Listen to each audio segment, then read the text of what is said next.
Here's my favourite romance reads of 2025, and I'm not gonna lie guys, there's not as many as I thought there would be because I've read more romancy fantasy this year than I anticipated, and romance has fallen by the wayside a little bit. But I got a couple physical and a couple on Kindle, so let's go through them. Well, there's no YA here, so I'm not gonna split it up anyway, but as per usual, I'm gonna put all the timestamps down below so you can skip ahead if you want to. Starting off with my favourite romance book of the year, Good Spirits. I freaking love this. When a book can make me feel real emotion, that's when I know it's a good one. There's only a handful of times when I really felt connected to a book. The way I felt reading Good Spirits was the way I felt reading The Last Song, the book that I read all these goddamn years ago that got me back into reading when I was a teenager. That's how I felt reading this. I think that's why I've had such a massive connection to this book, and a couple of people don't like this. That's totally fair, but for me, I loved it. It's a paranormal romance as well, so maybe that's another reason why I liked it too, because he is actually a ghost. Nolan is the ghost of Christmas past, and he is tasked with haunting Harriet, taking her through her past. But when their lives start to intertwine, they also explore his past too. And December 24th is coming up. That is when Nolan will disappear. But Nolan is becoming more and more human as the day passes, and is Harriet the key to giving the ghost of Christmas past a future? I have multiple copies of this book. If you follow me on TikTok, you've probably already seen that. But this was just the right amount of romance for me. I loved the plot, intriguing as well, something different. I haven't read a book like this before, and just the right amount of spice. Not too spicy, but suits the story. There is another book coming out in this series, and BK Borison has another romance book coming out in 2026, so I'm excited for both of those to come out. But I personally really loved this for the emotional connection that I made with the book. I laughed, I cried, I kicked my feet giddy, and that is the reason why it's been my best favourite romance of 2025. And sticking with the Christmas theme, let's go on to Gingerbread Bakery. I love the Dream Harbour series, and this one was my favourite. I've been waiting for Annie and Mac's story, and it didn't disappoint. In this one, we get a lot of backstory from the past when they were teenagers that led to their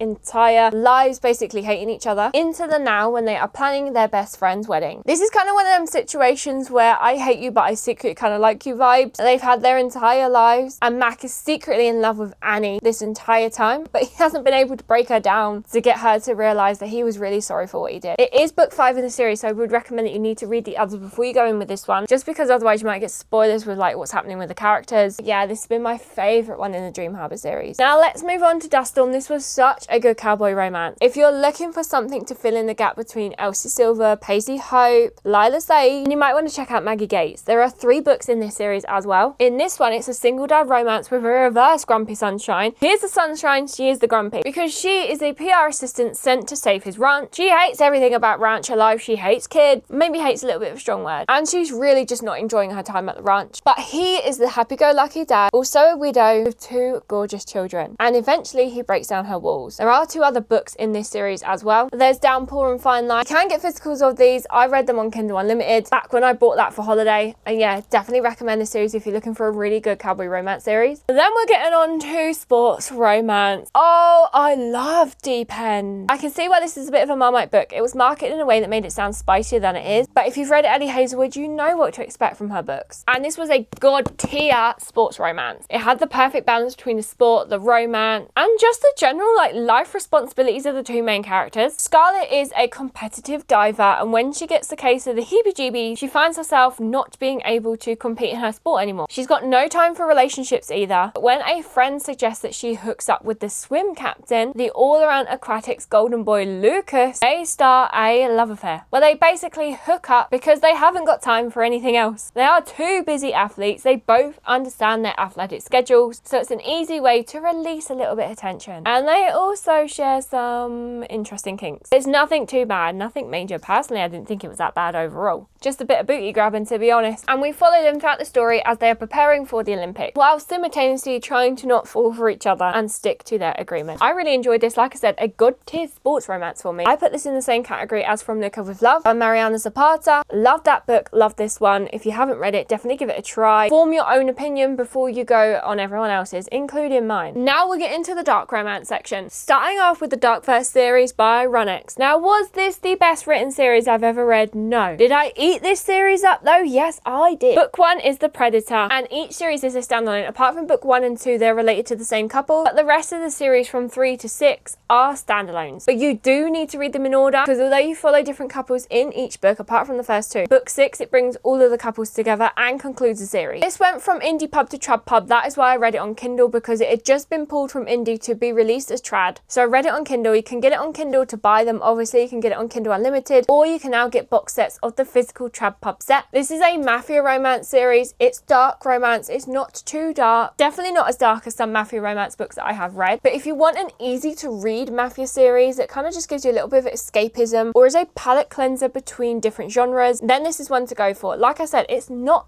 the best written thing I've ever read. Sometimes a book doesn't need to be. If it can make you feel something, if it can make you blitz through a series like this one did for me, then I think that also counts too. I actually enjoy RuNyx writing because I find her books are engaging because they aren't too complicated to understand. So if you like your mafia romances, definitely one series to check out. And then of course we get to Lights Out. Now again, another book that took me by surprise. This was hilarious. I like to describe this as dark rom-com. Now this is dark romance because he is a stalker. It's definitely not as dark as some dark romances I've read, but the comedy aspect of it was hilarious. There are 2 more books in this series. One is already out called Caught Up, then there's another book coming out next year. I think it's called Game On. This one's been my favourite one though. Scene when the balaclava slips over his eyes and he thinks he's been blinded lives in my head rent-free. Yes, it's spicy. Yes, it's sexy, but of course it's dark romance because like I said, he is a stalker. He stalks Ali to no end. He puts cameras in her room, watches her when she's not looking until she discovers that he is actually the guy that's been stalking her. But there's just something about the dialogue, the dynamic between the two of them. It's so funny. Ali is a trauma nurse who has spent her days thirsting after masked men online. You know what I mean if you're on that side of TikTok. Her biggest fantasy is a masked man hunting her down. And her favourite masked man happens to be Josh. Yep. That's right, her stalker. Because Josh is the online persona that Ali is lusting for, and that's how Josh becomes obsessed with Ali. He hides his identity from her until he's found out, but he soon goes from predator to protector when someone is after Ali and wants to harm her. Again, another one, just try it out, see if you like it, see if it's your vibe, and then you can go on to Caught Up Book 2 if you want to. This is a standalone series, so each book is about a different couple. Again, read them in order because you meet the characters throughout the book. Like book 3 is going to be the roommate of Josh, and book 2 focuses on Ali's cousin. So that's all of my favourite romances for 2025. Like I said, not as long as I was hoping it would be and not as long as I thought it would be. I have read more romances than that this year. But the other ones were either just a bit 3-star, mid 4-star, but not enough to make it into my best of. I'd say these are the ones I enjoyed most. I might have also missed some because for a little while I haven't checked what I've been reading because I flopped on my app. So there is a potential that I might have missed some as well. So they might have to make it into 2026. But those are the ones I wanted to share. Let me know if you agree with them. Let me know if you disagree. And let me know what your favourite romances of 2025 have been. Don't forget to like, subscribe and drop a comment below.